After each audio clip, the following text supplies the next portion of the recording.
podcast listeners, if you hear my voice right now, I need you to do something for me. I want you to take out your phone or on your computer, go to Apple Podcasts, search for Ask Your Oldhead podcast.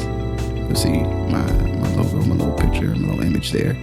Find the show. Please rate and write a review. It's a small thing, but it helps others find this work and find what I'm doing here. And it really, really matters, as small as that may seem. So if you could please do that before we get into the show, I would much appreciate it. Thank you for listening. Let's get into it. Peace. Peace. I'm Majestic. My man, Justice Rajee. Man, so I wanted us to add on. We a couple weeks ago we discussed the interview with Rich Paul, and in that discussion, I think we touched on that he's kind of having his media appearances, kind of tuning in with release of his memoir, and I think on the combination of your recommendation after getting a chance to read it and then read myself, I thought it would be good to have a quick actual talk, kind of in real time, about the memoir and a couple of pieces he touches on in it, and and go from there. The thing I want to frame, just to give some structure and starting to talk about it, is that one of my thoughts as a creative, I guess, person who thinks about writing, who has at least written a couple things that I've tried to get published, but have thought about the when, and he's a little younger than us, but the larger, wider, the short to the wide window of our age range that lived through we're teenagers or young adults in the 80s and 90s. And the impact of the crack age, the AIDS age, the Reagan revolution, the Clinton, we're gonna call it the middle of the road illusion. You know what I'm saying? Like sort of acting like you was going super progressive, but actually sort of adopting a lot of kind of conservative dreams, at least on economic and social policy. And I think, I will say that I think starting middle, but like starting being very middle of the road because of the issues in '88. Because I think it's framing Clinton without mentioning Dukakis doesn't. Yeah, we can't tell the whole story. But I mean, that's a different conversation. Absolutely, and just in all the areas. So from the memoirs to, I think, narrative stories. I mean, I guess there's some folks would maybe consider that novels. Maybe folks look at some TV shows like Snowfall, The Wire, I guess, in a sense of a real time kind of context, right? But just really like folks from our generation window talking about the nature of this experience and like being wherever you are today. I guess you might be able to throw the other Wes Moore in there, maybe, right, as a book. Anyway, that's the touch point that I was interested in, or at least rose to the top for me. But also it was like a snappy read, and I bought the book and started reading, but also got the audiobook, which he actually narrates himself. So in a sense, it was very well delivered within that context. It's like talking to Rich Paul for 3 hours. You know what I'm saying? like sitting, washing your dishes, Rich Paul do his little cardio, Rich Paul telling you about his situation. So I guess I say that to say, what are just because there's a couple ones that stood out to me. His discussion of his relationship with his father, and that relationship of his father to not just the social dynamics of his neighborhood, but also the economic dynamics of his neighborhood, was really interesting and something I hope we could touch on. And then the way he articulated the idea that, Cleveland is a place, the only thing you see is more Cleveland, which was a very the construct of exposure that is always brought up when you're in any room around like what people become and like success is like, you can't see it, you can't achieve it if you don't see it, and these other things, and like the way even that idea operates differently, I think regionally, is something that we don't always discuss. So not saying you got to speak to any of those, but I guess Oh no, man. what's the place See, where that's you the thing, man. That was some wanted deep to? shit. You started deep. Deep, deep, deep. No. So I mean, I think one of the things, your point around the relationship with him and his father and him and his mother. Yeah. I think we had this idea of the villainization of black men, and black men weren't being fathers, and then we've had this trove of narrative and backed by some data that black fathers are the best fathers in the world. And just like most human things, it probably falls somewhere in the middle, right? When someone told you the worst person doing something, it probably wasn't true. They tell you the best person doing something, it probably isn't true. Yeah. Like now, Oldhead told me something one day that was interesting. He was like, a lot of black men are raising children.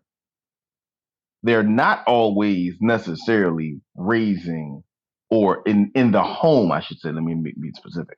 Mm-hmm. They are not always in the home with their children, which was a interesting thing of thinking about of a communal structure, not just what we call a nuclear structure, right?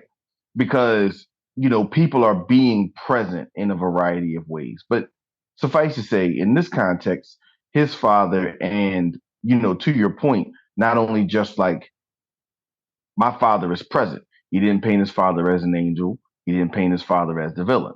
His father was his father, but he was a man that looked to set a base and a foundation of values and character in a world, and this goes to your point, in a world where values and character kind of got on a slippery slope during the crack era. And I mean that in the context of, you went from this like communal context in many spaces to then communities that were being torn apart by forces not understood at that moment. When things are happening and you recognize that, like, the kid who was working at the laundromat now has a BMW, right? And that happens in a year and a half.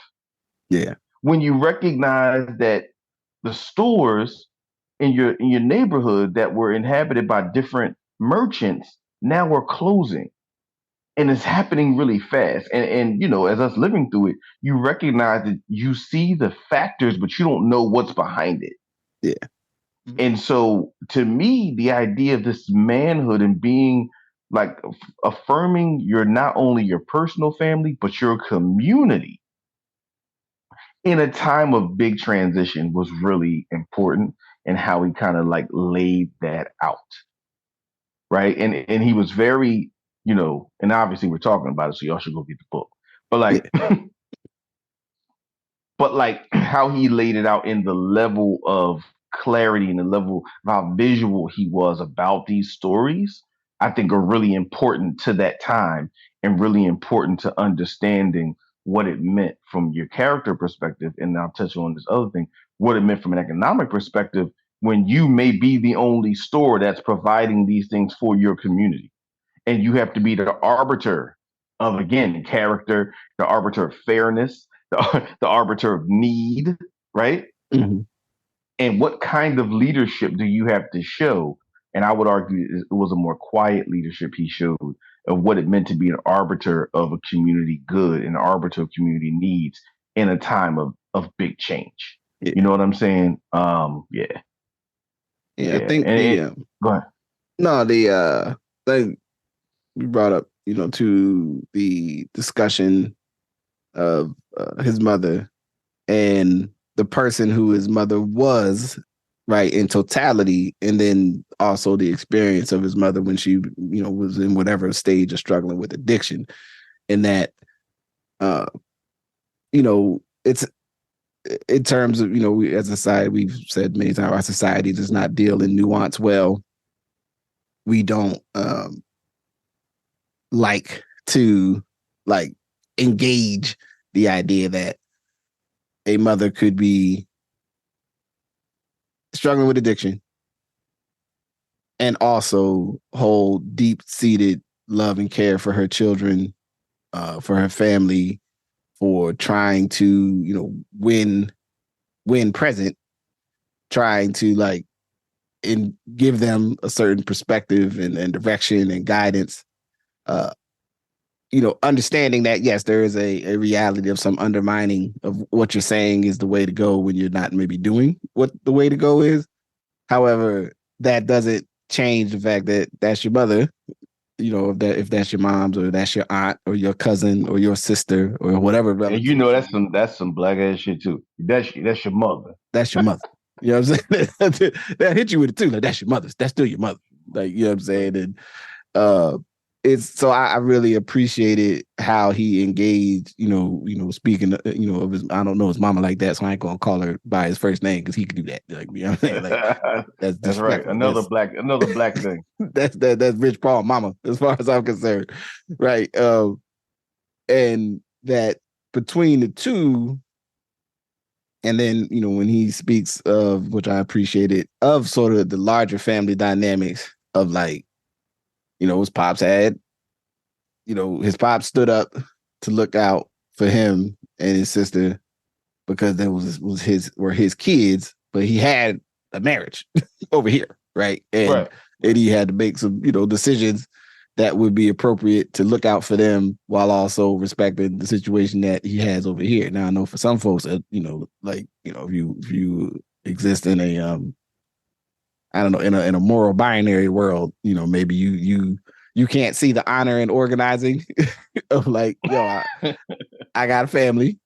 I had a decision I made resulted in some children over here. So I'm going to build and do what I do to make a space so they got somewhere to be and I can, structure some world for them as something honorable, However, my equation of the world is like, that's you being a stand-up dude, right? Like you providing what you can provide. You're putting in the structure that you can put in. And it made me think about just again, like operating within a larger context that may limit your ambitions and options, right? Because he speaks about like his father, like starting the store so he could have a business of his own, right? That and not wanting to work in someone else's operation. So then with that comes unfortunately a need to at least brush up against other elements of society in terms of develop, even like a speakeasy that you run, after hours in upstairs part of one of your buildings, the building that you own is not the not the den of ill repute, so to speak, that one could own, but also, it is an off the books business. Shit could happen. But you know what? Look, to your point, I want to touch on that because I think it's part of your second point, but I want to, kind of add on regarding that. So you have this space where, again, thinking communally, right? Because he's defining his mother and them coming from another Rust Belt manufacturing place like St. Louis, Right. right? So they come from St. Louis to Cleveland, again, this big period of transition. As a father, okay, owning a store and then having other methodologies of engaging your community and supporting yourself and your family, right? But if you don't have the business owner, you don't have the person that can give someone opportunity. Sometimes if you don't have the guy with the speakeasy, right, you don't have the person that can allow someone to work off the books a couple hours. Mm-hmm. Right. So when you're looking at post-industrial American society and the havoc that it rained on communities, these kind of folks are the folks that keep a community afloat, the relationships that keep a community afloat. And I think often when we're talking about community, we think of it in this very a morally arbitrary way again of like a community looks like this. No, a community looks like what you got Mm-hmm. and how you make it a community, how you make it one, and how people interact in a healthy and functional way. And I think he did a great job of under talking about the rules that underpin communities that often are misunderstood by people outside of communities Mm-hmm. and why that's important. The grace you might have to give somebody that did something in order to leverage it out later. Yeah. Mm-hmm. The decisions and as evidenced by his father, who had to give a lot of grace, but also had to be very clear with not only Rich Paul, but people around them of how he was going to show up. And I think to your point, we don't do nuance well. And even sometimes our narratives about ourselves, we don't do nuance well. Yeah. Right. And I think we have to be very careful with being absolutist, even in our narratives of our own communities, how they function, how they show up, and what family looks like outside of something that was also a construct, frankly, of the economics of the time.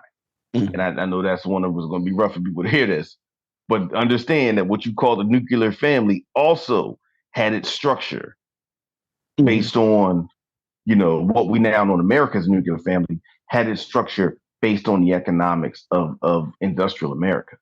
Right. Right. And I guess for those that might be, or at least the wrinkle I will add to that is that a lot of families, I would say, and speaking for my own, always had a mix of some intergenerational and I don't know what the term would be based on the multi-generational, multi-access, Extra, yeah, extra people, extramarital. yeah, like constructs of like who's in the family and then who in the family is also part of the community and as a what they'll say fictive kin, like all of the idea that the presence of support and how you took care of yourself day to day was only this, mother, father that got married, mother, two parents, and no one else played in the equation. Is just that's not how my people made a go of it. From any of the places, all the places that I've been able to have the time to track down, like, all right, here's where my mom's grew up, here's where my dad grew up, here's where my mom's mom grew up, here's where my mom's moms grew up. Like, it's always been, might have been there's some couples, and then there's people 2 steps away. There's an uncle and an aunt living down the street. There's a grandparent over, it's never been, they just, those two set out like on the pioneering spirit or something. And right. And that's how they made it go to like build some structure to pass, just to have, to have a home and well-being as they experienced it, and something to pass to me. No. Right. No, that's a good point. And so, I have no nostalgia, nor, I'm not a person that's out, some people like, y'all just need to be in the house with your kids. And like, if you can, that's great. If y'all can't work it out socially, just have a support system, have a plan that y'all, and then, to me, the love and the care need to be there from all the generations that are present. You know what I mean? But we can get into that another time. Well, no, and I think that's actually a point for your insightful point around his representation of Cleveland, which I think he did a really good job of bringing Cleveland to life. We learn a lot about the coastal cities, Mm-hmm. generally speaking, and then now through some other shows, we're learning more about places like maybe Detroit or, one picture of Atlanta. But everything else is kind of, you define a city by the rappers that you heard of. Yeah. And Cleveland's one of those. Philadelphia's another one of them. Like everyone thought everyone either acted like Fresh Prince or the Roots until Beans came out, right? Like, right. But communities are multifaceted. So a lot of people had this assumption that Cleveland was only like whoever Bone Thugs and Harmony from East 99 and St. Clair, which as he Right. talked about was one particular block. Right. It's one neighborhood. It's not. One part of one neighborhood on one side of Detroit. I mean, one side of Cleveland that gets framed as the broader expression. But one thing, your point that made me think of this is like when we think about Black Wall Streets and those kind of things. You know, when we're talking about the nostalgia of communities that were primarily Black or mostly Black, and we know, and we revel in these ideas of, well, you know, anything you need you could get in this community. We had everything here, and Black doctors and this, that, and the third, right? He's actually showing you a picture of a place where it's like, no, we don't have everything here. Right. Like Right. We don't. everything's not here. We're here. We're here, but everything we need is not here. And I think that is a more accurate reflection of, like you said, people in Generation X or older millennials that you grow up in a time that no, everything's not here. And, you know, to be what you want to be is you're only going to see more of what you already see. Mm-hmm. Right. So there is this, how do you actually frame broader community success when what you're seeing is only being like a replaying story differently than the nostalgia of our past? Yeah. And it's a, I really appreciate it. I mean, I guess we're both, we'll share the interest in understanding the sort of like whatever windows you can to understand different areas, where folks are and like how they live and language and slang and like customs, like all the stuff, right? And it, it's not easy to learn those things about a place, even if you don't have like a personal connection, you know what I'm saying, or a social connection, meaning you started going to, if you started going to that community for some reason, what I mean, then you might know more about it, or you happen to work with, I had a coworker, I went to college with a dude from, fill in the blank. This sister I used to talk to, or I used to work with is from XYZ. And she told me, K through K through R about this place. So now I have a snapshot of what life was maybe like right there, like how they approached and what they experienced. And I think that he did I think the memoir, the short piece, does a great job, at least to me, giving a snapshot of his experience and the window of age that he came up in. The other point that I thought was interesting in there, and I don't want to like, I appreciate folks to actually read the stories. I don't want to like tell all the beats. But like, his actually a discussion about sort of like how you can be someone to hustle up a dollar, and and even engagement with talking about the dice playing and the other things, and then also stuff like selling shirts and buying clothes and these various little aspects. Like most of us have if you explore your memory, at least, like the kid that, like, man, that dude seems to be dressing differently than the rest of us. How the hell does he know all this stuff? Where'd he get that information from? Sometimes you might be that person. Maybe you is the one, right? But I think that's always an interesting, then to get like, at least in this sense, apparently, unless somebody come out and be like, Rich Paul is lying. He ain't do none of that. I'm the real Rich Paul. That's like some other dude. That's like, I'm the real. He telling his life based on me, right? Like, which I'm sure if it's America, there's somebody in Cleveland that's like, oh, Rich Paul out here lying about who he is. You know what I'm saying? I was Right. He took his whole style. He took his whole style from me. But I to your point, I think it was a reflection of the, like, you have you have an identity of regions that are individual identities, right? Now you have like what I would call this like broader world of like the singularity of Black identity. Like obviously you have certain distinctions in regional things that still are around with accents and things. But if you picked a kid in Portland or you picked a kid in Charlotte, North Carolina, there's a good chance that they're going to be wearing the same outfit today. 20 years ago, 30 years ago, you would not have said that.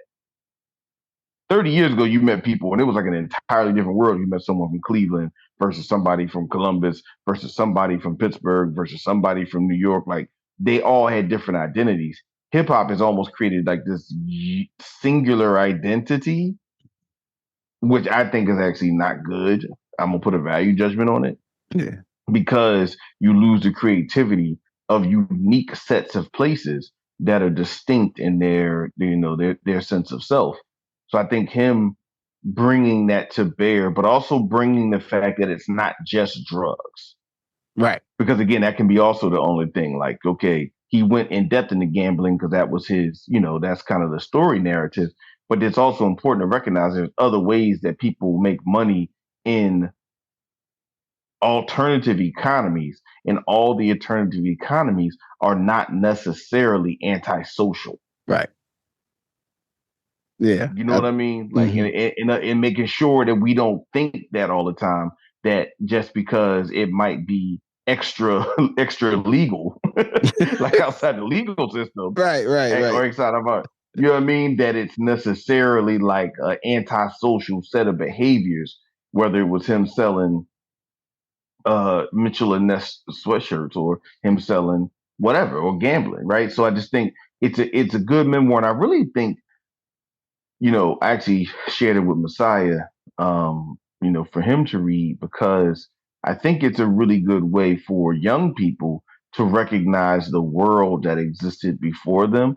I'm not going to compare it to as such, but I'll share, like when I read Man, Child, and Promised Land by Claude Brown, it took me to another space of like understanding Harlem in the 50s and 60s while I'm growing up in the 80s and 90s, right? And also his second book, which people don't talk about as much, The Children of Ham, which is also like a really good book. But like, I think it's important for people to see that, or similar to how Todd and Heasy Coates used the 80s and like A Beautiful Struggle. Like, I think it's important for young people to develop that collective memory, that collective muscle of memory, because I think things move so fast now that people can't see a time before them. So for young people, anything before what has happened to them in their lives damn near doesn't exist if it doesn't have to do with sneakers. Right. If ain't, you know what I'm saying? If it ain't got nothing to do with Jordans, it didn't happen before you, right? And so I think it's good for someone like him to give this memoir to be able to share, those kind of poignant things that define someone's life in ways that you don't think Richard Paul's life is defined like that, because by the time you see him, he's on the floor with Adele. Right. Or, you know what I mean? Like, versus like, these are the experiences that made it. Yeah. I think the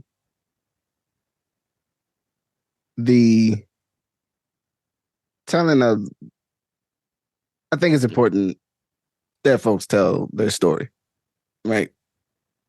And, I think it's individually important sometimes.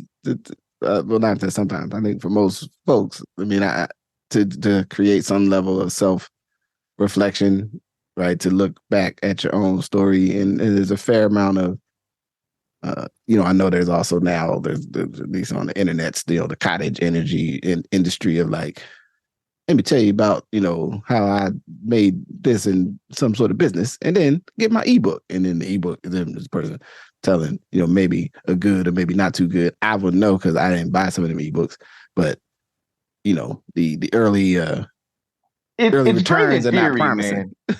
It's great. It's great in theory, right? But it feels like the printed shirt variation of a style in the neighborhood. Like you heard of it was a hustle and you wanted to get rich fast. Like, for the cost of doing the writing, if you're really doing the editing well and the formatting, do that, and also maybe do a recording of the book so people can listen to it and not just have to read this this 18 Times New Roman print that you sold somebody a book talking about how they can flip properties, right? Right. Oh, you know what I mean? Like, again, like, how do you start to create product that matches what's important to people without getting over on people? You know what I mean? And Mm. I do think that, you're pointing around like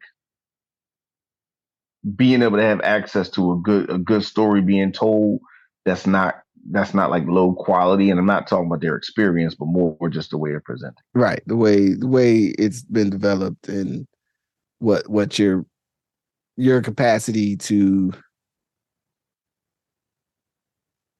I think there's a place for self-reflection, right? Like you write, and I think a lot of us can benefit from like writing a draft, right, of retelling some part of your life that you experienced that you think is informative, right, to where you're at.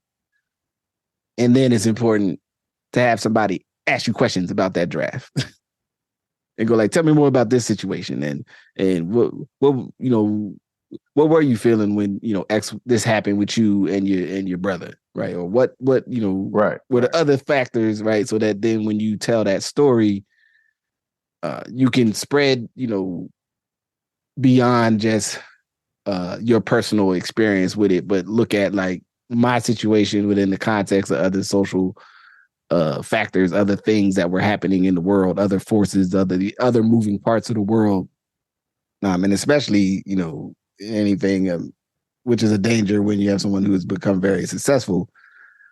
Like you tell the story as if like, yeah, I'm the only one, I'm the best ever, right? And I think he did a great job of like, nah, like I've made a way, and there's good things that were a part. There's people who you might want me to tell a story that I made this way in spite of them. Instead, I'm sharing that some of these people are like they're not, and in spite they may have presented challenges, but they're a part of why I'm successful, and it's something that Right.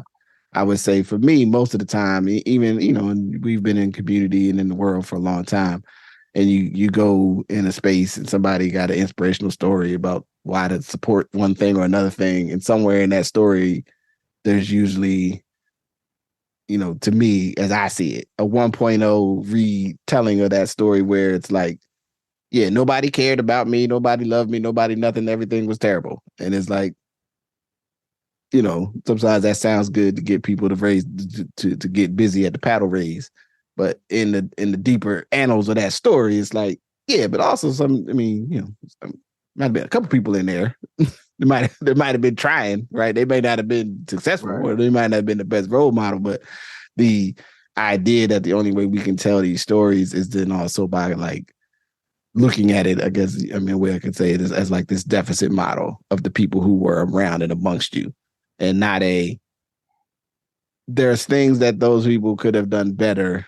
Also, there's a lot of things that these people around me helped me with, right? And some of the key points in my story may be also the other people I added on or who opened themselves up to me, due to how I showed up in the world, and I think like that's demonstrated in his piece when he talks about like the getting into like the Mitchell and Ness stuff and the jerseys, and like due to the way he was carrying himself, folks from outside of his space seeing something that you may, if not necessarily familiar, at least was like, okay, yeah, there's something here, right? And I think he would source that some of that stuff came from his parents, right? That came from his peoples. Like it didn't come from some like, I didn't know nothing about anything till I met, a business dude someplace, and now, he's like my patron, my patron saint of how to like get busy in the world. It's like, nah, like my people's new stuff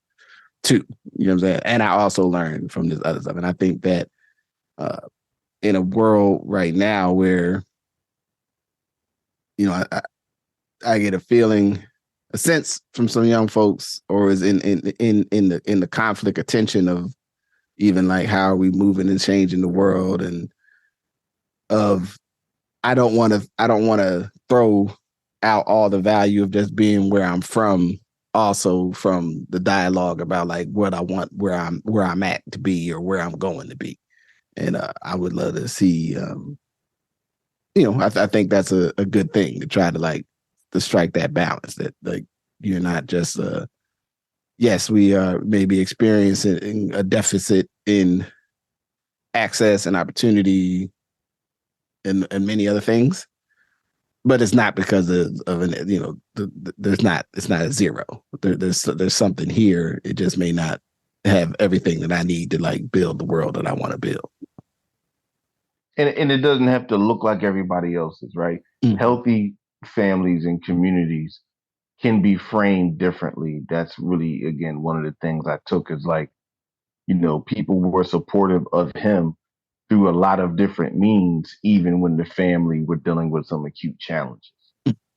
So putting family and having family in the broadest sense put their arms around him and his sister and brother, even they had some really, kind of acute issues and challenges. It was the big thing, and how the community and the values of the community, as evidenced by his father, set the tone for that. Because the world is just not going to happen all in our children's and our houses, right? Like people have to get outside and interact with people, but they have to have, values. They have to have character. They have to have a perspective. And so I think it's a good book to hear and see that, and see also for young people and not so young people who may still be on paths. What are the roles that and what things that they can do to start really thinking about their futures in a Cleveland where all you see is this thing? What are the new ways to see a new world? Yeah. So, go get it. Yeah, man. Rich Paul, Lucky Me, name of the book. Let me make sure I got I think there's a co-author on there. Jesse Washington. Jesse Washington. Yeah, I think it's a good read. It's written. I feel it's actually written at a level that a lot of folks that is accessible. So I think folks could kind of jump into it. And I really appreciate it. I thank him for sharing his story. Yeah, and it's cool. It came out. I think it was, if it's not the first thing on Rocklit, it's one of them. Okay. On the Rock Nation literature play. So also an interesting thing where Jay-Z and et al. Because we can get into this like Jay-Z's doing it by himself. Like, come on, Jay-Z's not doing all this shit by himself, dog. Like that's also probably sometimes the LeBron thing. Like.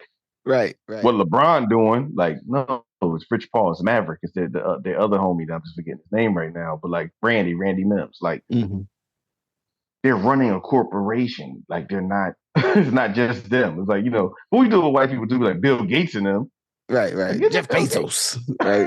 That's right. Yeah, that's the new one. Jeff Bezos. Like, he's out here. You know what I'm saying? It'd be at least with Warren Buffett, you usually hear if you hear anybody that really know about Warren Buffett, they'll always talk about Charlie Munger, you know what I'm saying, with him. So at least they get to be a duo.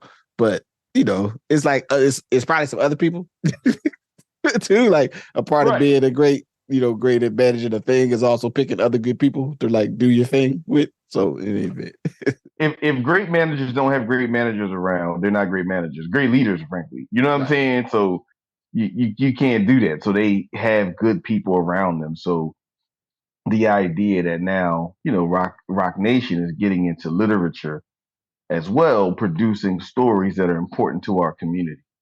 Because while we don't have like maybe the independent Black book culture of the 80s and 90s, the fact that you can get this kind of memoir anywhere, where before you would have had to go like find the Black bookstore in your community, hope they had a copy, or when they was gonna get some more.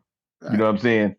But being able to get this anywhere, you know what I mean, I think is good. So yeah, shout out to that. Shout out to so wanted to keep it tight, you know what I'm saying? Lock in, share something, try and get better every day. We'll be back though. We'll be back. Although I'll just put it out there, Black Thought got a piece coming out and I already got it on the pre-order. So in advance. Yeah, we're gonna probably talk about that at some point. Rap about that as well. But otherwise with that, I say peace. Peace. Thank you for listening to Good Brothers. Thank you to my good brother, Majestic. Good Brothers is a part of the Oldhead podcast, and I bring these conversations and these pieces to you as often as I can, with the intent of giving you something to grow and to learn and to move and to find some value from. You can support the podcast by rating, subscribing, sharing wherever you listen. You can also support the podcast by becoming a patron. Just search Justice Rajee on Patreon and subscribe, and you can, contribute to keep the creative airways flowing. Outside of that, the shop is still up on Etsy and on Oldhead.com. You can buy a sweatshirt or a t-shirt or a mug. Show some love. In any event, we're getting into the winter seasons, the autumn seasons, I guess, currently. And the daylight savings time done hit. So, stay sharp, blow your leaves. And, if you got leaves, you got a yard, If you don't, that's cool too, But do you. Yeah, be safe. So, peace.